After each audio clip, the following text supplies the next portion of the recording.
बऱ्याच जणांना गवारची भाजी आवडत नाही बरं का, कारण ती तुरट लागते म्हणून.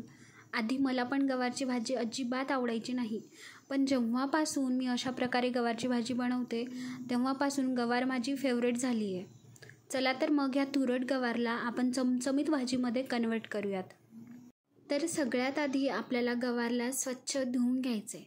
तर त्याआधी एका बाउलमध्ये आपल्याला भरपूर पाणी घ्यायचं आहे आणि आता पाण्यामध्ये गवारच्या शेंगा टाकून 1-2 वेळा स्वच्छ धुवून घेऊया, जेणेकरून यावर लागलेली धूळ किंवा कीटकनाशकासाठी जी फवारणी केलेली असेल तर ते निघून जाईल.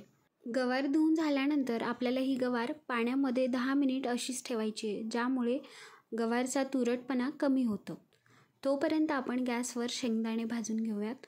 तर इथे मी गॅसवर तवा ठेवला आहे आणि मूठभर एवढे शेंगदाणे घेतलेत. मूठभर म्हणजे व्हिडिओमध्ये जी वाटी दाखवली आहे तेवढ्या वाटीने 1 वाटी भरून शेंगदाणे घेतलेत. आता इथे मी 1/2 किलो म्हणजे 250 ग्रॅम गवारची भाजी बनवते, तर त्यानुसार इथे सगळं साहित्याचं आणि मसाल्याचं प्रमाण आहे. आता आपण हे शेंगदाणे मंद गॅसवर छान असे खरपूस होईपर्यंत भाजून घेऊयात.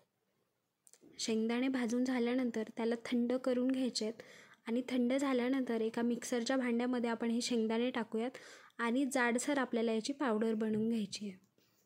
लगेच आता आपण भाजीला फोडणी देऊयात. तर त्यासाठी गॅसवर कढाई ठेवली आहे. कढाईमध्ये 2 चमच एवढं तेल टाकून घ्यायचं आहे.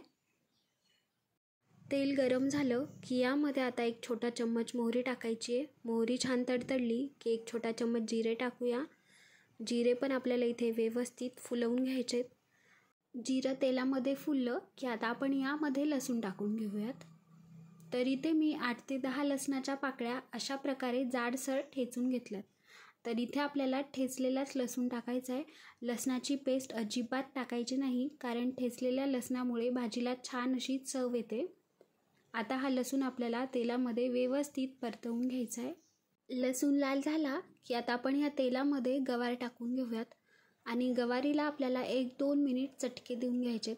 म्हणजे तेलामध्ये आपण ही गवार 1-2 मिनिट व्यवस्थित परतवून घेणार आहोत.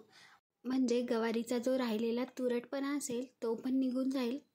गवार तेलामध्ये परतवत असताना आपल्याला गॅसची फ्लेम मोठीच ठेवायची आहे.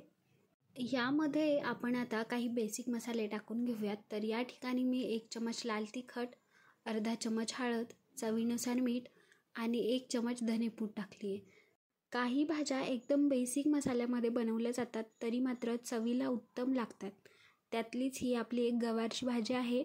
अगदी खूप कमी मसाल्यामध्ये बनवली जाते, चव मात्र अप्रतिम होते. हे सगळं साहित्य आपल्याला गवारीमध्ये मिक्स करून घ्यायचं आहे आणि आता यावर झाकण ठेवून आपण 5 ते 6 मिनिट मंद गॅसवर वाफ काढून घेऊयात.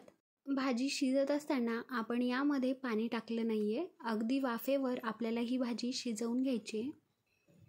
जर अगदी भाजी करपतच असेल आणि कढईला लागत असेल तर अशा वेळेस थोडंसं पाणी टाकायचं आणि झाकण बंद करून आपल्याला ही भाजी शिजवून घ्यायची आहे.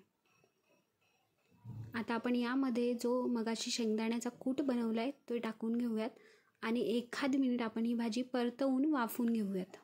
तर हे बघा तयार आहे इथे आपली चमचमीत अशी गवारची भाजी. आता यावर हिरवीगार कोथिंबीर टाकायची, मिक्स करायची आणि गरमागरम चपातीसोबत भाकरीसोबत एन्जॉय करायची.